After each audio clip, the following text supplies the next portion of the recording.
Caleb Williams and Rome Odunze reported to Chicago Bears training camp and signed their rookie contracts.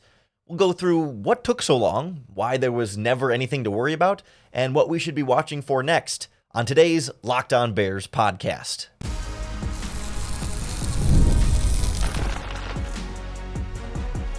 You are Locked On Bears, your daily Chicago Bears podcast. Part of the Locked On Podcast Network, your team every day. This is Locked On Bears, and I'm your host, Lauren Cox. I'm here to bring you your daily, in-depth Chicago Bears news and analysis. You can follow me on Twitter at CoxSports1. You can follow the podcast at Locked On Bears on all of your favorite social media platforms, including the Locked On Bears YouTube channel, where you can keep up with all of the video podcasts as well. Thanks for making Locked On Bears your first listen today. We're part of the Locked On Podcast Network, your team every day. Today's episode is brought to you by FanDuel Sportsbook. Make every moment more. This summer, FanDuel is hooking up all customers with a boost or a bonus daily. That's right, there's something for everyone, every day, all summer long.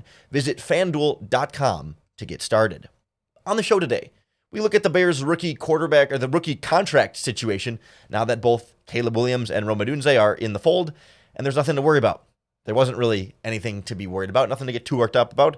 The rookies are signed, they didn't miss anything, they weren't going to miss anything, and everything can move forward cleanly. We'll look at why there was worry and fear that was obviously unwarranted at this stage of the process, kind of what drove some of that concern.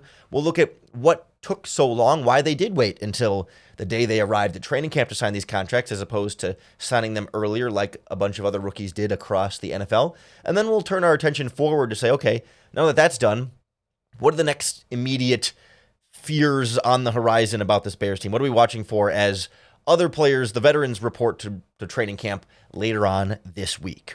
But it's easy to sit here and have the hindsight to say, okay, yeah, the Caleb Williams and Rome Odunze signed on Tuesday, the day they were supposed to report to training camp, and see there was never anything to worry about. Like, it's easy to do that now that the contracts are signed, but if you're a daily listener of this podcast, we talked about this weeks ago, about how we shouldn't be concerned and that there's no reason to be concerned until there's actual, consequences. Until it becomes a problem, it is not a problem. And it never became a problem. Until Caleb Williams or Rome Odunze was missing training camp, until they were sitting out of practices and not participating because they were unsigned, we had no actual evidence or reason to worry or to suspect that a holdout was coming. Right? There were never reports or even rumors of disagreements in negotiations. There were never thoughts of, the word holdout was never put out there by anyone with any sort of credibility behind it. I think the fans were, worried, will there be a holdout? Could there be a holdout? But there was never any actual shred of a holdout could be coming or anything like that. To me, most of this, not all of it, but most of this was, I think, a consequence of some of the lingering pre-draft speculation and concern about Caleb. That was one of the things behind the scenes that some people would come out and say that, maybe he's going to do things in an unconventional way. There was, of course, there were reports, I don't even know exactly how credible these were, that his father wanted Caleb to get a percentage of ownership from the team that drafted him number one overall, and that they wanted to break all the rules for the rookie contracts and that he was going to demand some kind of special contract. But that never really came out as legitimate, right? That was very much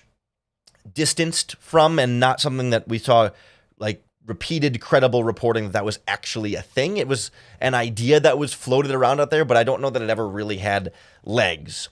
And that was also 6 months ago. I mean, it was last winter is when that concept had even arisen or been floated out there that, hey, maybe Caleb would want to go about things with his rookie contract different, and maybe that would cause some sort of problems. But every single step along the way since then, it has been nothing but cooperation and smiles and joy and glad to be here, glad to have him. Everybody wants this to work. Everyone's on the same page.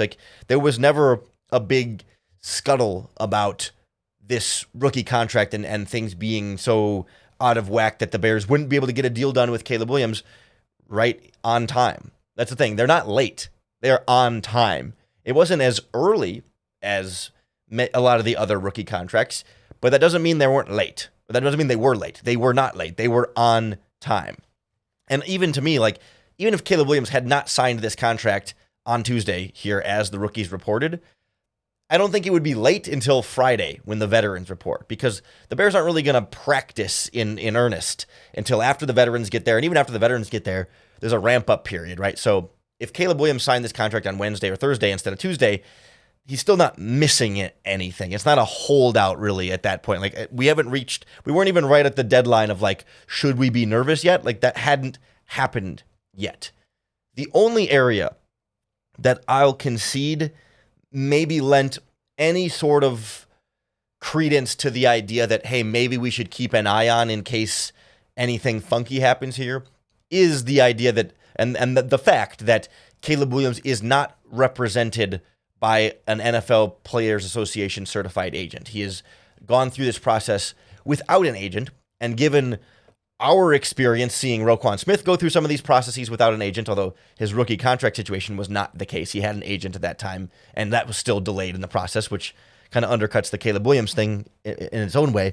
But like the fact that he doesn't have an agent, there was a story, I think it was the Chicago Tribune came out and had talked to Caleb Williams, and Caleb had said something along the lines of, I'm not handling that. Like, I'm not handling the contract situation. And if he doesn't have an agent, then who is handling the contract situation? Under the NFL CBA, no one is allowed to negotiate with the Bears except for a Players Association certified agent or Caleb Williams himself. And so if Caleb says, I'm not handling that, and he doesn't have an actual certified agent handling that, then who is handling that? Are the Bears negotiating with someone who they shouldn't be negotiating with, or is no one negotiating this right now? Like, there were, I guess, things that we had questions about because we didn't have enough information on the outside. But just because we didn't know the answer to the question doesn't mean the answer was, hey, this is going to cause a problem. It had the possibility or the potential to maybe cause a problem, but we never knew that it did, and clearly it didn't. And so until we knew that it was causing problems, then we did not know, and then we should assume it wasn't causing problems because it didn't cause problems. Like that's why I keep saying, like, this was never a problem until it became a problem, but it never became a problem, so there was no problem in the first place. There was nothing to worry about. We were never given like the smoking gun of like, hey, we should be worried because this thing happened. Nothing happened. All that happened is he signed a contract, and there was never anything along the way to be worried about. The agent thing is part of that, I guess the equation here, but like, it wasn't a problem. It wasn't a problem in the pre-draft process. It hasn't been a problem since. It isn't a problem now. I don't think it's going to be a problem for any time soon. It did still take the Bears longer to sign Caleb Williams and Rome Odunze. I don't mean to overlook him in this process, but hey, Rome Odunze has an agent, and it took him just as long to sign his rookie contract. So maybe it wasn't about the agent in the first place, especially because we saw Roquan Smith hold out and have some negotiation with his rookie contract. Was that 6 years ago? And he had an agent as well. The agent is not the secret to a fast or a slow contract signing period. So why did it take so long? Maybe we don't know exactly, but we have some good ideas and some really common things here that were likely at play that kept them from signing the contract until now. So we'll go through what the holdup was, and then we'll turn our attention to the future and what happens next, reporting to Chicago Bears training camp next on Locked On Bears. This episode of Locked On Bears is brought to you by our friends at FanDuel Sportsbook, America's #1 sportsbook. And with Bears players reporting to training camp, you can smell the football in the air, and you can get started getting your football bets in now at FanDuel. Even though the sports calendar is a little bit slow, it's baseball, and I just had some great soccer games, but tennis matches have also been great, but not the major U.S. sports that we're used to. It doesn't matter. You can still play all summer long at FanDuel. You can bet week 1 on Bears Titans. You can bet on Caleb Williams' Rookie of the Year odds. Matt Eberflus is a favorite for Coach of the Year, and so much more. And the best part is, this summer, FanDuel is hooking up all customers with a boost or a bonus every day. That's right. There's something for everyone daily all summer long. So head over to FanDuel.com and start making the most out of your summer. FanDuel, official sports betting partner of Major League Baseball. Caleb Williams and Rome Odunze got the contracts done. They're signed and on time, and that's all that matters. And at the end of the day, they didn't miss anything, and it didn't cause any problems. It still took longer for the Bears to sign these two picks than the vast majority of the rest of the first round. There's only a couple of unsigned first-round picks left, including Minnesota Vikings quarterback J.J. McCarthy, at least at the time of this recording. And the Bears also had signed the rest of their rookie class pretty quickly. I mean, it wasn't right after the draft, but like weeks ago. Karan Amagaji and Austin Booker and Torrey Taylor and all those guys signed their contracts. And so it was just Caleb and Rome that were left to negotiate these deals. And there's not even really that much to negotiate in these rookie contracts. So then what took so long, right? This is not a salary question. Their actual like guaranteed money and total money on the contract is locked in under the collective bargaining agreement. Rookie, the number one overall pick this year, whether it had been Caleb Williams or Drake May or Jaden Daniels or whoever, was going to get the same amount. I think it's like 39 point something odd $million. It's $39.486 million over a 4-year deal with a signing bonus of $25.5 million. And that contract is fully guaranteed. It'll cost about $7 million against the Chicago Bears cap this season. Whether the Bears were picking first or another team was picking first, whether it was Caleb Williams or another player first, whoever was drafted in that first overall slot was going to get that much money. Same thing is true for Rome Odunze in the 9th overall slot. If the Bears had traded up for him or traded down for him, like the slot where you were picked determines how much money and how long your contract is going to be. You're not negotiating those numbers at all. So what took so long then? I think there's a couple of key things that are at play here. I think first and foremost, we don't know this to be the case at all, but Hard Knocks has to enter the thought process right here. Like, you would think it's better for HBO and Hard Knocks if they happen to have cameras in Hallis Hall on Tuesday when the Chicago Bears rookies report, and they can record footage of Caleb Williams and Rome Odunze signing their rookie contracts.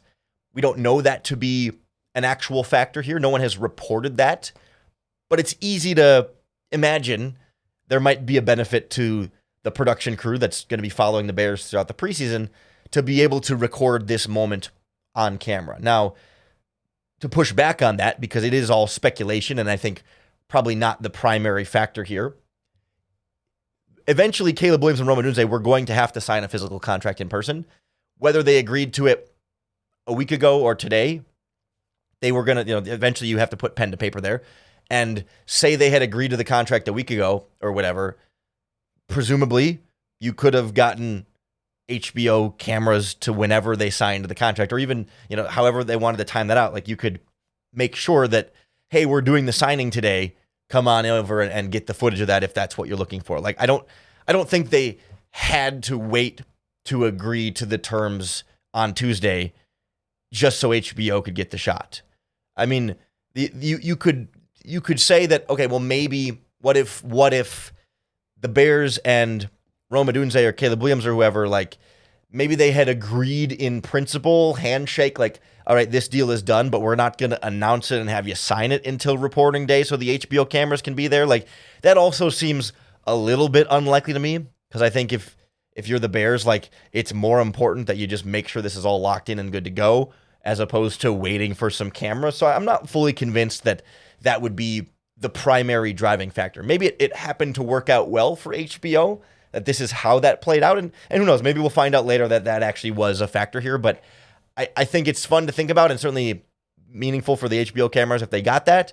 But I think this was more about the nitty-gritty contract details that go into a rookie contract. It's not just, we're not negotiating the big picture volume numbers here. The total salary, the percentage guaranteed, the signing bonus, the yearly cap hits, the length. I mean, all the top level stuff that you can Google and see on his contract, that stuff's not negotiable in this.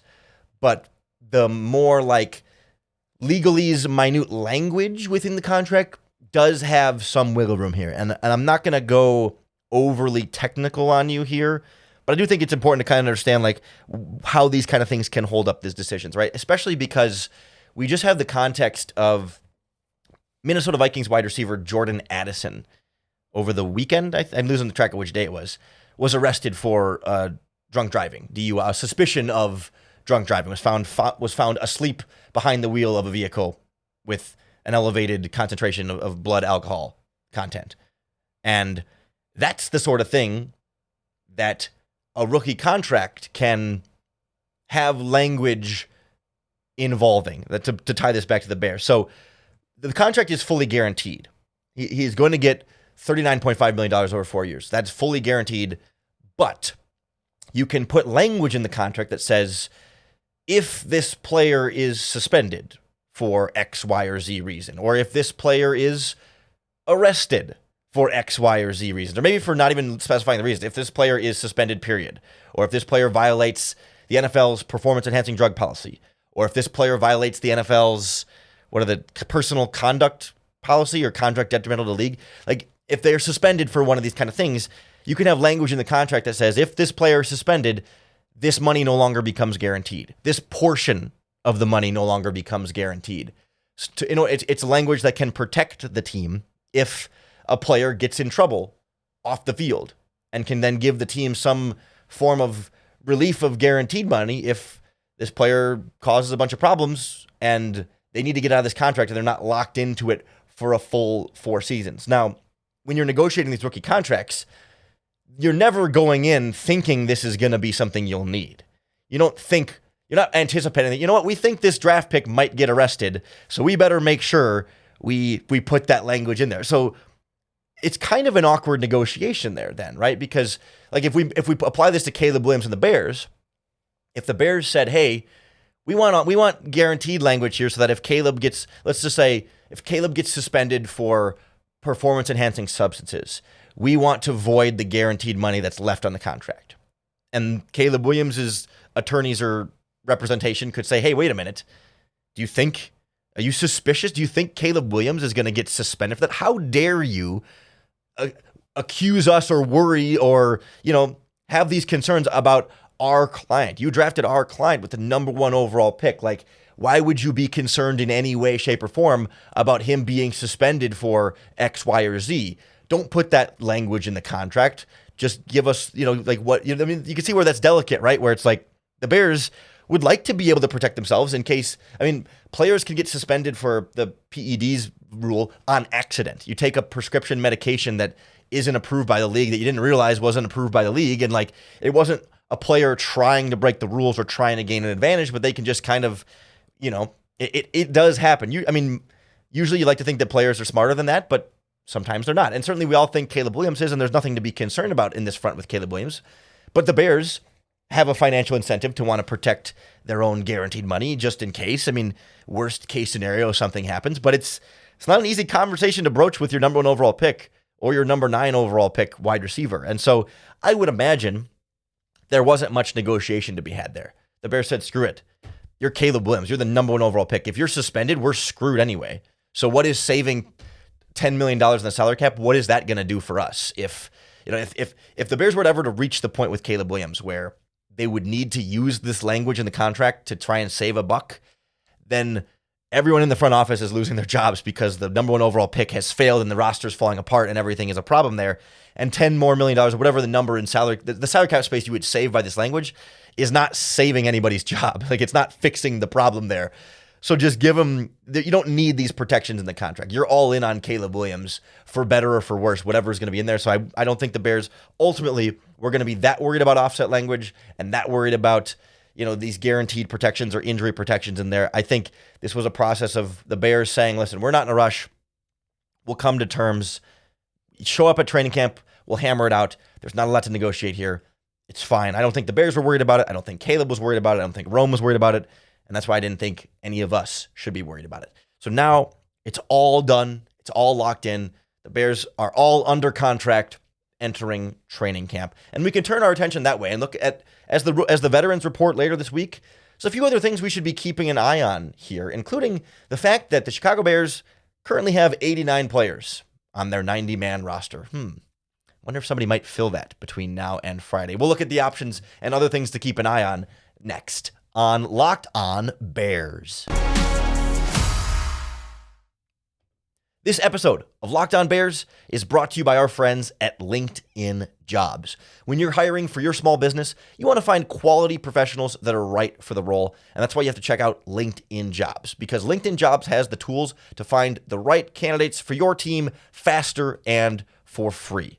I'm on LinkedIn. I bet you're on LinkedIn, and if you're not, a bunch of your friends, family members, and coworkers are on LinkedIn. So that's what makes it the best place to find the best candidates, because LinkedIn isn't just a job board. It helps you hire professionals that you can't find anywhere else, including those who aren't actively searching for a new job, but might be open to the perfect role.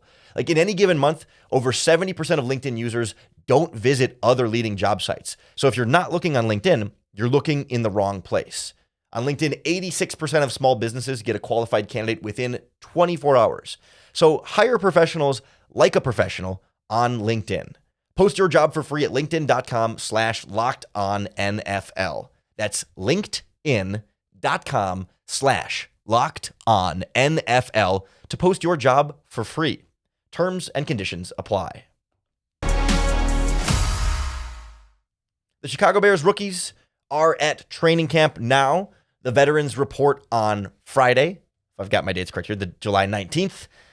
And in the meantime, I think there's a few things we want to keep an eye on here. Now that all the eyes were on when are Caleb and Rome going to sign their rookie contracts?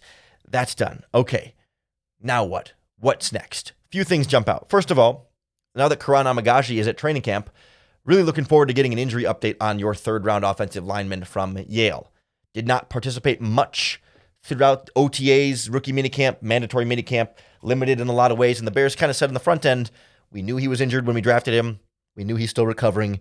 The Bears expected that Amagaji will be ready by training camp.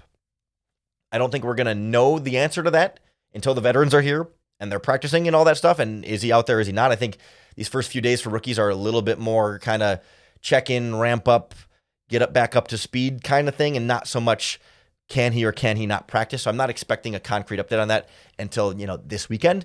But that's certainly going to be among the things at the top of my list. Can we see Karan Amagaji practice for the first time, like in full? And when he does practice, where does he practice? Is he purely the backup left tackle to Braxton Jones? Do they try him at both tackle spots to kind of see how things are feeling there? Does he get any opportunities at guard? And if he gets opportunities at guard, does he get opportunities with the starters at right guard? Is he a backup left guard only to keep him on the left side and have him just do left tackle and left guard to kind of just, keep the muscle memory to one side of the body? Or, how much can they put on a Yale player's plate?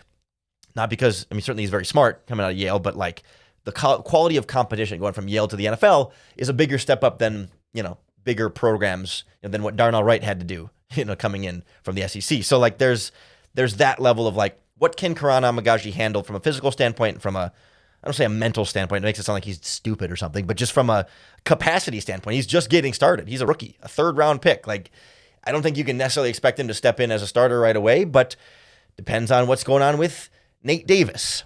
One of the other big areas I'd like to watch at the start of training camp here. He was seemingly in and out of participation during minicamp and OTAs. We don't know exactly what was going on there. We don't know how much he was there and how much he was not there. Media only got to saw a couple of practices, so it was a very small sample size. Maybe everything is fine. He'll be at training camp, full go, ready to go, and have a great season. Or maybe he won't. We don't know. And when he wasn't there, we got to see center Ryan Bates kicking over to the right guard spot and filling in there with Coleman Shelton then at center. Matt Pryor got some right guard looks as well. Jatari Carter might be in that mix, but like, do they go into training camp with their expected starters of Braxton Jones, Tevin Jenkins, Ryan Bates, Nate Davis, and Darnell Wright? Or is Davis not available to start training camp for a reason we still need to find out? And then Bates is at right guard and Shelton's at center? Or is Bates still at center and Pryor's at right guard? Or is Carter at right guard? Or is Karan Amagaji potentially an option at right guard? Like, the status of Nate Davis, for very different reasons than the status of Karan Amagaji, are like the two big player questions that I have for this roster coming into training camp. The other question is the player who's not here yet. If you look at the Bears roster right now on chicagobears.com/team/players-roster, you count from top to bottom in alphabetical order from Keenan Allen to Darnell Wright by last name, there are 89 players listed on that website. There are 89 players on the Chicago Bears roster right now. For those of you playing along at home, in the offseason, you are allowed to carry 90 players. You're allowed to bring 90 players to training camp. So the Bears are sitting with an open spot on their 90-man roster a few days ahead of veterans reporting to training camp. You would think that if you were a general manager, you would like to use every roster spot available to you to get as many players as you can in camp to evaluate and give you the best pool of players to determine who's going to make your 53-man roster.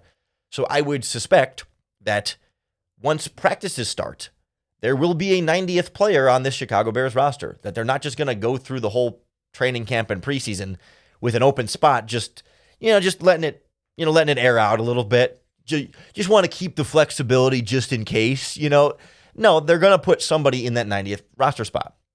And we're all still kind of waiting for that free agent defensive lineman to maybe come in, this year's version of Yannick Ngakoue, who signs right before training camp because they didn't want to participate in the rest of the offseason program, which is certainly their prerogative, and there's still plenty of time for a veteran player to come into training camp, get up to speed, and be ready to start week one at defensive end opposite Montez Sweat, or maybe even a defensive tackle somewhere on the interior of the defensive line. It could even be Yannick Ngakoue, who already knows this defense from having done this exact process last season. We spent a decent amount of time this offseason, at least since the draft, talking about some of the free agent defensive line options that are available. So, we don't need to rehash the full list and kind of break down the individual players. But of course, Ngakoue seems to be the most likely at this stage. I would throw out, former Buffalo Bill Shaq Lawson because of the familiarity with Eric Washington, your defensive coordinator. You've also got Linval Joseph as a defensive tackle, but he's more of a nose tackle who played with the Bills, so has some familiarity there.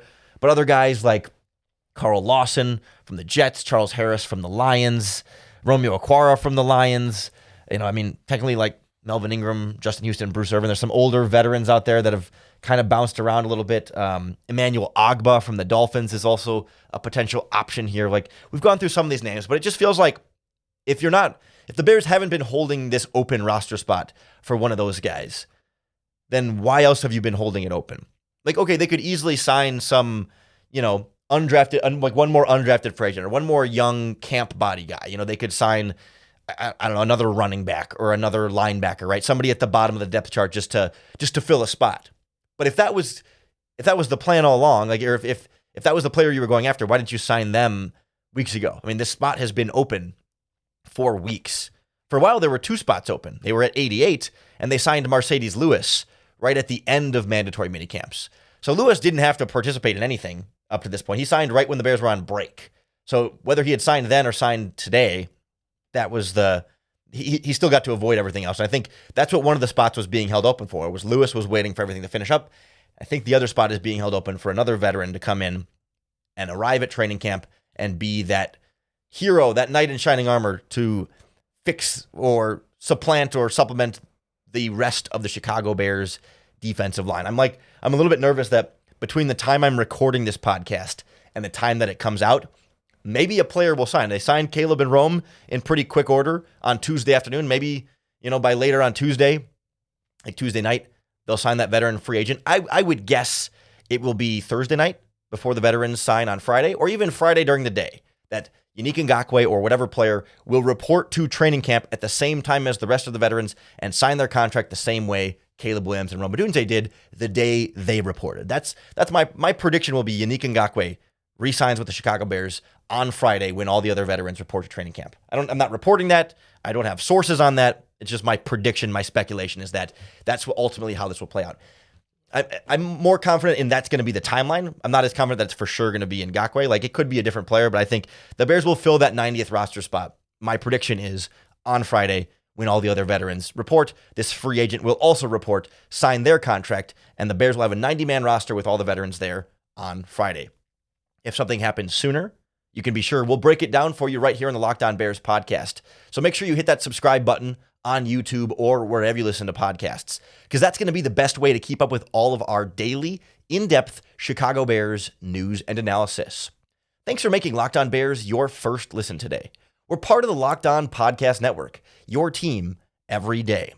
We're here for you 5 days a week throughout the rest of training camp, preseason, regular season, and into next year. Like, we are locked in for your daily Bears fix. So I hope you'll keep tuning in. I hope we can be your source for daily training camp and preseason updates. And along the way, we'll give you another opportunity every single day to bear down.